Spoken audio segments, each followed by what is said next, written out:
Assalamualaikum warahmatullahi wabarakatuh. Salam dan salam sejahtera untuk kita semua. Ibu bapak dosen pembimbing yang saya hormati, izinkan saya untuk menyampaikan paparan pemahaman saya pada modul 2 dengan judul berpikir komputasional pada Biptek Peningkatan Kompetensi Guru SMA SMK pada tahun 2024.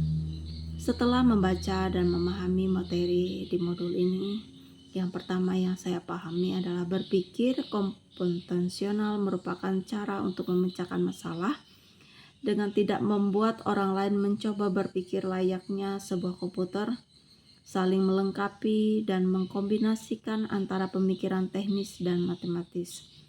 Seperti halnya dengan komputer sains yang berkaitan erat dengan berpikir matematis.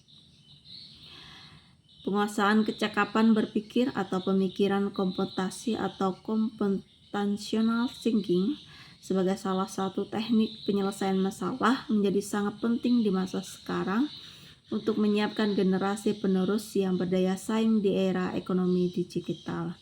Kecakapan ini mengajarkan siswa bagaimana berpikir seperti layaknya ilmuwan komputer berpikir untuk menyelesaikan permasalahan di dunia nyata.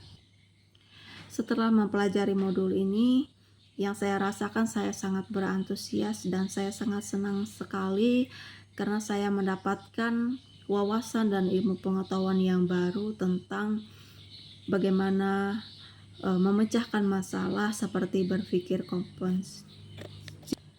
Di bidang pendidikan, berpikir komputasional itu dapat membantu siswa untuk memecahkan masalah matematika atau sains dengan mudah. Berpikir komputasional juga menjadi keterampilan penting dan esensial bagi manusia di abad 21.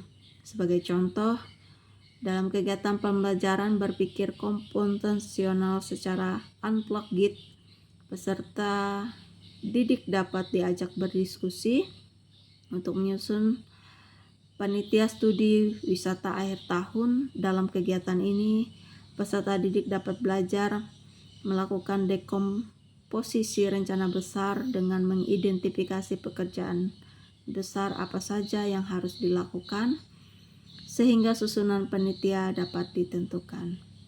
Dalam diskusi mungkin juga muncul abstraksi ketika peserta didik mengidentifikasi hal-hal yang dibutuhkan dalam studi wisata tersebut. Dalam teknologi pendidikan, itu dapat mengubah cara peserta didik belajar karena menawarkan kesempatan baru untuk mengeksploitasi fenomena yang kompleks dan untuk membuat representasi digital dari ide-ide mereka yang dapat mereka otak-atik, dapat mereka bagikan kepada orang lain. Namun hingga saat ini perhatian yang diberikan untuk mengajarkan keterampilan dasar dan sikap yang perlu dikembangkan peserta didik agar menjadi pengguna teknologi yang aktif dan mandiri untuk menghadapi masalah dunia nyata yang terbuka. Mengingat lajunya perubahan teknologi yang cepat, peserta didik pada saat ini harus mengembangkan seperangkat keterampilan dan perspektif luas yang mendukung pembelajaran seumur hidup dalam lingkungan digital baru dan asing yang belum pernah dikenal dan dipelajari. Dalam bagian ini diberikan contoh aktivitas pembelajaran berpikir komputasional yang terintegrasi dengan algoritma dan pemrograman. Dengan menggunakan contoh kasus pengolahan data nilai, melalui contoh ini diharapkan guru mendapatkan inspirasi menyelesaikan kasus dan mampu mengembangkan diri dengan baik, mampu menyelesaikan masalah dengan baik. Itu adalah tujuan berpikir komputasional. Demikian paparan yang dapat saya sampaikan. Atas kurang dan lebihnya saya ucapkan mohon maaf dan terima kasih atas perhatiannya.